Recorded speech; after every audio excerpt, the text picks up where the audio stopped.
اعوذ باللہ من الشیطان الرجیم، بسم اللہ الرحمن الرحیم۔ سید اقتدار علی خان۔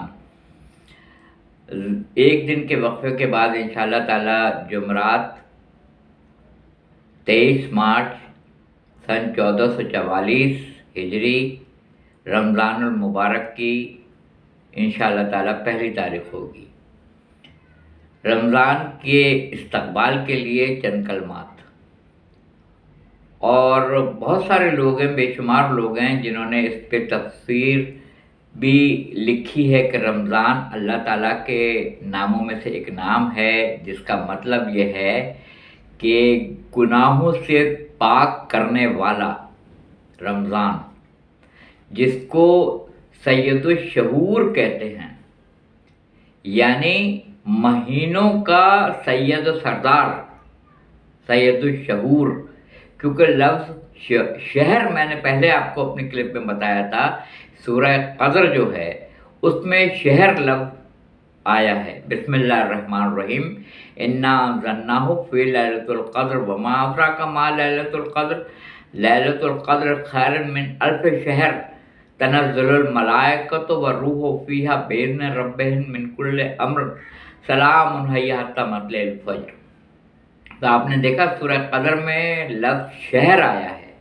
یہ جو رمضان المبارک کی جو تاخراتیں آئیں گی، اور جسے ہم نے شب قدر کو، قرآن مجید کو شب قدر میں نازل کیا، اور تم کیا جانو کہ یہ شب قدر کیا ہے؟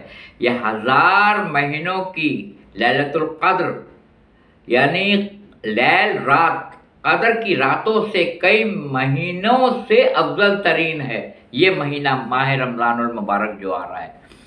اور جس طرح سے آگ لکڑی کو کھا جاتی ہے اور اس کو کوئلہ بنا دیتی ہے اور اس کو ریزہ ریزہ کر دیتی ہے، جس طرح خزاں میں پتے درختوں سے جھڑتے ہیں، اس طرح سے ایک متبرک اور محترم مہینے میں رمضان المبارک، جسے اللہ تعالیٰ نے اپنا مہینہ کہا ہے، اس میں گناہ اس طرح جھڑ جاتے ہیں جیسے آپ نے کیا ہی نہ ہو، اگر عبادت صدقہ دل سے کی جائے اور وہ عمل دوبارہ نہ دہرایا جائے تو اس طرح سے پاک ہو جائے گا انسان جیسے درخت سے سوکھے ہوئے پتے گرتے ہیں، جس طرح سے آگ لکڑی کو کھا جاتی ہے اور ختم کر دیتی ہے۔ تو اللہ کا ایک نام ہے رمضان، یعنی گناہوں سے آلودہ لوگوں کو پاک کرنے والا، پاک کر دیتا ہے۔ اور اس کو سید و سردار اس لیے کہتے ہیں، شہر کہتے ہیں مہینے کو، اور سید الشہور اس کی جمع ہے، جو مہینوں کا بھی سید و سردار ہے۔ قابل احترام مہینوں کو اللہ تعالیٰ نے ذی-قعدہ، ذی الحج، محرم، رجب، یہ 4 متبرک مہینے ہیں، مگر اس کی خصوصیات الگ سے ہے۔ اس کو سید الشہور کہتے ہیں، یعنی مہینوں کا سید و سردار رمضان المبارک۔ یہ اللہ تعالیٰ کے ناموں میں سے 99 اسماء الحسنی میں یہ آپ کو نہیں ملے گا، مگر اللہ تعالیٰ کا ایک نام رمضان بھی ہے، گناہوں سے پاک کرنے والا، جس کو اللہ تعالیٰ نے اپنا مہینہ کہا ہے۔ جو یہ اعتراض کرتے ہیں کہ ہم نے امیر المومنین علی ابن ابی طالب علیہ السلام کی ذات گرامی کو نعوذ باللہ خدا رسول سے بڑھا دیا ہے، میرا یہ عنوان نہیں ہے مگر میں یہاں پہ کوٹ کروں گا، نام سے امیر المومنین علی ابن ابی طالب علیہ السلام کے نام کو اللہ اور رسول سے بڑھا دیا ہے، نعوذ باللہ۔ ان بچوں کو میں بتانا چاہتا ہوں ایسا ہرگز نہیں ہے۔ آپ اسی سے ملا لیجئے کہ اللہ تعالیٰ نے کہا رمضان میرا مہینہ ہے، اس کا اجر میں دوں گا۔ رمضان میں پورے یہ 30 دن آپ زیادہ نعتیں سنتے ہیں یا حمد سنتے ہیں؟ ہم زیادہ نعتیں سنتے ہیں۔ کیوں حمد کا ریشو اتنا کم کیوں ہوتا ہے؟ اس کو تو اللہ نے اپنا مہینہ کہا ہے۔ بھائی رسول کا ذکر اللہ کا ذکر ہے، اللہ کا ذکر جو ہے وہ محمد اور آل محمد علیہ السلام کا ذکر ہے۔ اگر رسول کا ذکر کیا جا رہا ہے تو گویا اللہ تعالیٰ کا ذکر کیا جا رہا ہے۔ اے رسول انہوں نے آپ کے ہاتھ پہ بیعت نہیں کی ہے، انہوں نے اللہ کے ہاتھ پہ بیعت کی ہے، ید اللہ۔ یہ سنگریزے آپ نے نہیں پھینکے ہیں، یہ میں نے پھینکے ہیں، یہ میں نے مارے ہیں۔ رسول خدا صلی اللہ علیہ وآلہ وسلم کے فعل کو اللہ تعالیٰ اپنا فعل کہہ رہا ہے، تو وہ نعت جو رسول خدا کی شان اقدس میں پڑھی جائے گی، اس سے اللہ تعالیٰ بھی خوش ہوگا، اس کے بندے بھی خوش ہوں گے، اس کے اہل بیت بھی خوش ہوں گے، اور اس نعت کے اہل بیت کے ساتھ ساتھ صحابہ اکرام رضوان اللہ تعالیٰ اجمعین وہ بھی خوش ہوں گے۔ تو ایک ایسا فعل کیوں نہ کیا جائے جس سے سب خوش ہوں۔ نعت رسول کا بہت چرچا ہوتا ہے پورے رمضان میں، نعت رسول ہونی چاہیے، بالکل ہونی چاہیے، مگر وہ نعت پڑھیے جس میں اہل بیت کی منقبت بھی شامل ہو۔ آپ مجھ سے اس کی دلیل مانگیں گے، اس کی دلیل میں آپ کو دیتا ہوں۔ جب رسول خدا صلی اللہ علیہ وآلہ وسلم ناقہ بنے تو چاہنے والوں نے گھیر لیا اور کہا کیا خوبصورت سواری ہے۔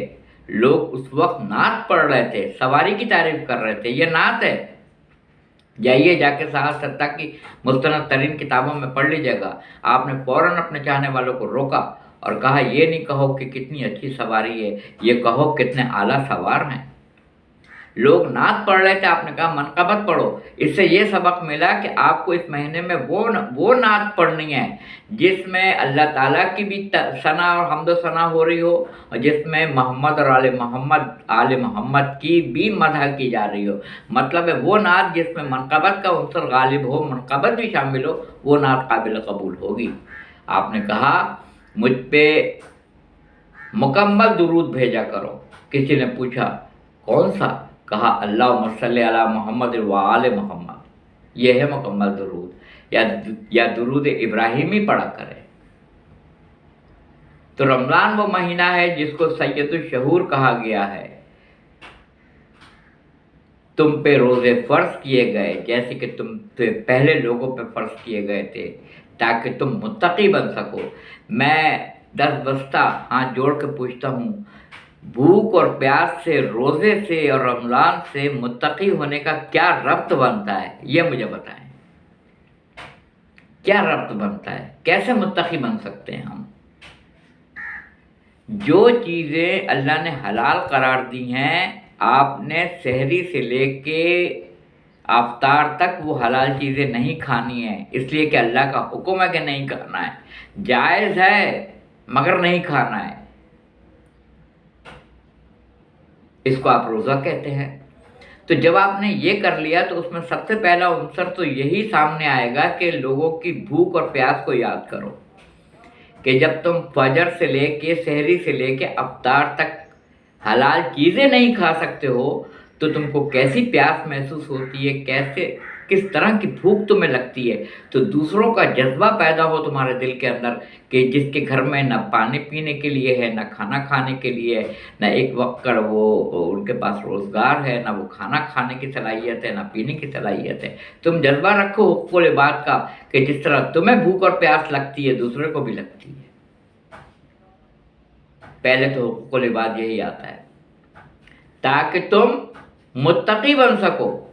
ایک شخص آیا حضور صلی اللہ علیہ وآلہ وسلم کی خدمت میں اور کہا یا اللہ کے رسول صلی اللہ علیہ وآلہ وسلم، مجھے تزکیہ نفس کرنا ہے، میں کیا کروں؟ آپ نے کہا پانی پیو، روٹی کھاؤ۔ کہا بس یہی کرنا ہے صرف؟ کہا ہاں یہ کرنا، مگر یہ ایک طویل عرصے تک کرنا ہے، پھر مجھے بتانا، پھر میں تمہیں اس کا جواب دوں گا۔ تاریخ کے اوراق پہ یہ واقعہ لکھا ہوا ہے۔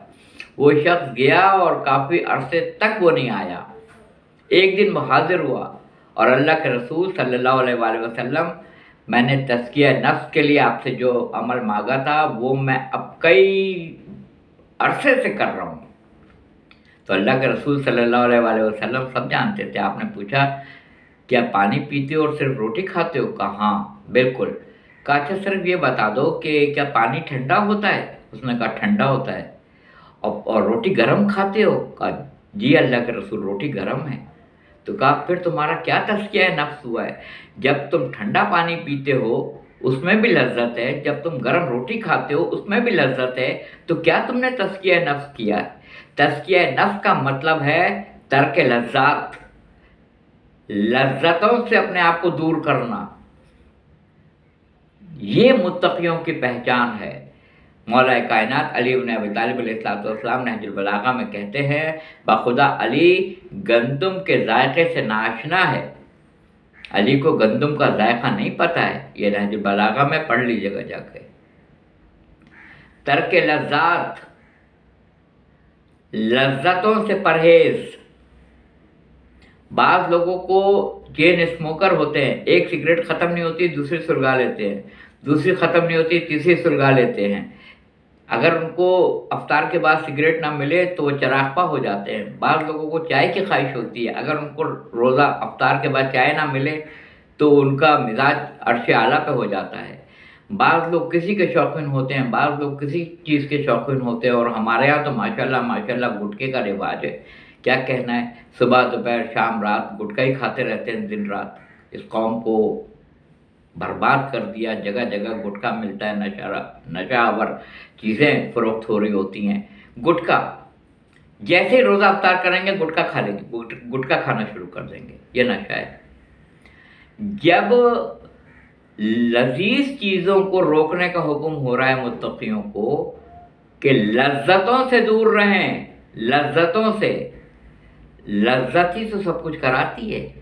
یہ بہترین لباس یہ لذت ہے، یہ بہترین ڈائی لذت ہے، یہ بہترین موبائل لذت ہے، یہ بہترین گاڑی لذت ہے، یہ بہترین جاؤ حشم کا مکان لذت ہے، یہ ہمارے دسترخوان پہ 20 قسم کے کھانے چنے ہوئے سجے ہوئے یہ لذت ہے، بہترین بھری ہوئی مشروبات مختلف قسم کی یہ لذت ہے، لذت ہے۔ آپ اتنا ہی کھا سکو گے جتنا آپ کی صحت آپ کو اجازت دے رہی ہے، اس سے زیادہ نہ آپ شربت پی سکتے ہو، نہ پانی پی سکتے ہو، نہ کھانا کھا سکتے ہو۔ میں جس کا چاہتا ہوں رزق وافر کر دیتا ہوں، جس کا چاہتا ہوں کم کر دیتا ہوں۔ کسی کو نمک میں مبتلا کر دیا بلڈ پریشر، وہ نمک کی چیزوں سے اجتناب برتے گا۔ کسی کی شوگر ہائی ہو گئی، اس کو شکر والی چیزوں سے منع کر دیا۔ اس طرح سے رزق کو وہ کم کرتا ہے۔ میں جس کا چاہتا ہوں رزق بڑھا دیتا ہوں، یہ بھی کھا لیا، وہ بھی کھا لیا، وہ بھی کھا لیا، وہ بھی کھا لیا، کوئی روک ٹوک نہیں ہے۔ جس کا چاہتا ہوں کم کر دیتا ہوں۔ اس کا مطلب یہ ہے کہ رزق کی ڈیفینیشن تو بہت ہے۔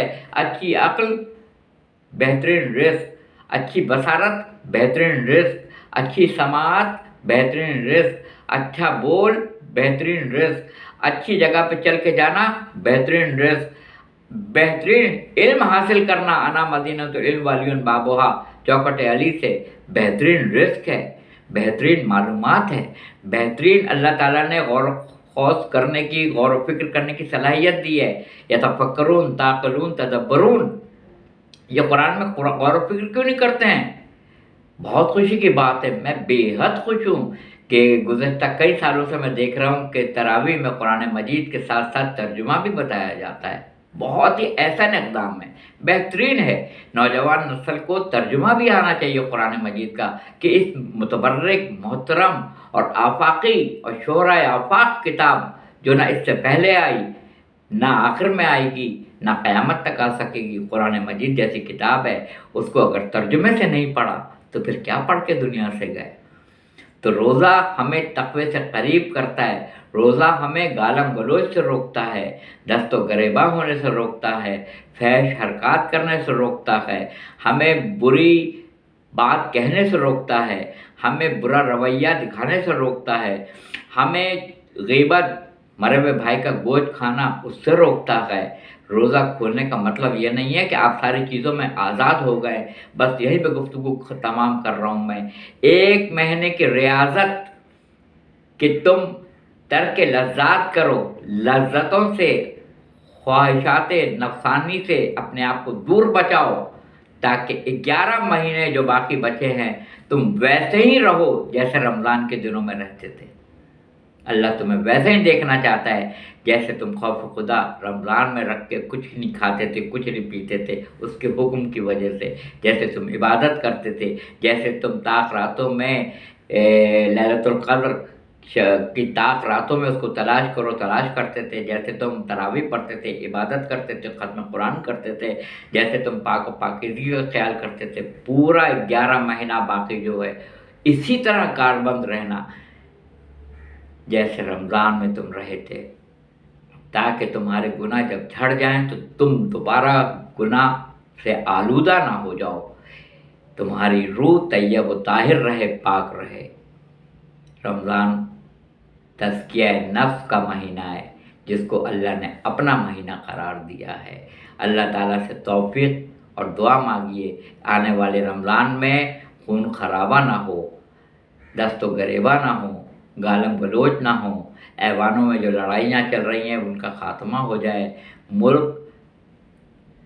کا بہتر نصیب سنور جائے، ملک جو تنزل کی طرف جا رہا ہے وہ جانے سے بچ جائے۔ بڑی محنت و کاوشوں سے یہ ملک بنا ہے، اس پہ برکتوں کا نزول ہو، ہمارے گھر سے، ہمارے یہاں سے، ہمارے ملک سے، ہمارے یہاں سے برکتیں اٹھ گئی ہیں، برکتوں کا نزول ہو، دعائیں شرف و قبولیت عطا کریں، عبادت کو اپنی بارگاہ میں شرف و قبولیت عطا کریں۔ جیسا وہ بخدا علی ابن ابی طالب علیہ السلام یہ جملہ کہہ سکتے تھے، بے شک تو ویسا ہی رب ہے جیسا میں چاہتا تھا، کھانا دیتا ہے، لباس دیتا ہے، سکون دیتا ہے، اولاد دیتا ہے، گھر دیتا ہے، باہر دیتا ہے، ہر نعمت تو نے مجھے دی ہوئی ہے جو ایک رب دے سکتا ہے اپنے آپ کو، تو نے دی ہوئی ہے، اب تو مجھے ویسا ہی عبد بنا لے، بندہ جیسا تو چاہتا ہے۔ چلنے کی کوشش کریں اسوہ حسنہ کے اوپر۔ وآخر دعوانا الحمدللہ رب العالمین۔